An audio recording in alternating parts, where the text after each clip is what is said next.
If you're not sleeping your best, you're not living your best. So let's go through some lifestyle strategies and habits to implement so that you're actually sleeping and getting restorative Z's so that you wake up with energy throughout the day. What's up, my free and powerful friends? I'm Magnify Maggie, the creator of the Magnify Method. Check out the description, all the links below to help you learn how you can think different in order to drink different or never again, and hit that subscribe button. We drop videos every Sunday and every Thursday so that you are supported in your journey.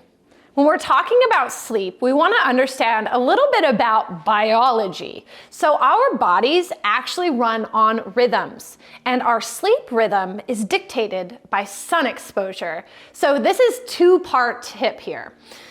We want to make sure that we're exposing ourselves to sunlight before 10 a.m., and that's going to set up our hormones to then be on cycle so that come bedtime, we are actually sleepy and we're able to lie in bed and fall asleep pretty quickly. Getting outside before 10 a.m. will help reset your circadian rhythm. So you want to spend about 15 minutes minimum. And if you can't do a walk, maybe just sit out in the sunlight as you eat your breakfast, as you read the paper, whatnot. Now, when we get to the end of the day, we want to make sure that we don't have all of the artificial lights going on in our house. So I would get on Amazon, find some inexpensive lamps to make sure that your lighting in your house replicates how the sun goes down. Sun starts to set 5, 6 p.m. right now, then go ahead and make sure that you're dimming your lights around them. And I know that the hot topic right now is not using your phone all the way until bedtime, but here's the thing, I'm a business owner. I gotta be on my phone sometimes. I gotta be on my computer sometimes. So work around that with some blue light glasses. I literally buy pairs for $15 on Amazon, and I'm able to still reply to my client text and work on client profiles and files, and I'm still able to do that while getting quality sleep. Make sure you have those glasses on and you've got your lights dimmed down. Next tip, this is actually maybe a little bit hard for me to say because as a personal trainer, as a weight loss specialist, I really advise people not to skip meals, but you don't want to have a large meal right before bed. I would say if you need the calories, eat and then push your bedtime back a little bit, but we want to make sure that we're not giving our body thousands of calories to digest right before we go to sleep. Our body has a ton of other functions to carry out while we are asleep, and we don't want to be giving it even more tasks with digestion. I use a Whoop band and I track my sleep, and I notice a huge difference if I eat dinner at, say, 8:30 p.m. versus 7 o'clock. I'll see that my restorative sleep declines and I'm stuck in light sleep the entire night.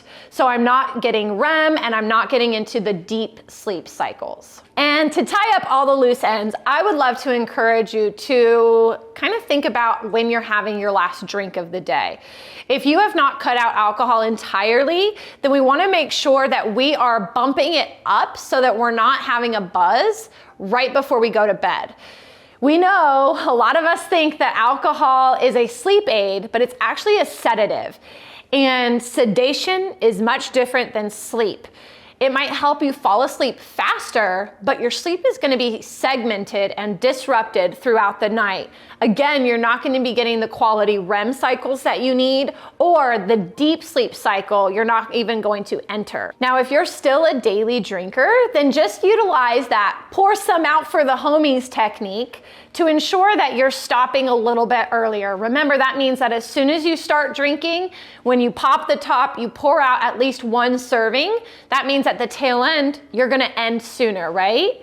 And then we wanna switch to water or even an electrolyte drink like a Gatorade or a liquid IV, where our body is actually getting some of the nutrients back before we go to bed. Make sure you also have your water next to your bed. If you had a drink that day, you want to make sure that if you wake up throughout the night and you're dehydrated, you do have your water source right next to you. So it's not always just about bubble baths and meditating. It's really about these lifestyle habits that are focused on the biology of you as a human being that are gonna help you get solid sleep. Now, you've probably heard tidbits of this advice here and there throughout your living and your time on the interwebs, But the trick is actually implementing them. You can listen to me talk about these all day long, but if you're not implementing them, you're wasting your time. If you need help implementing these, make sure you check out the links in the description or even comment. Say, SOS, help me, because we are here to help you think different, to drink different, or never again.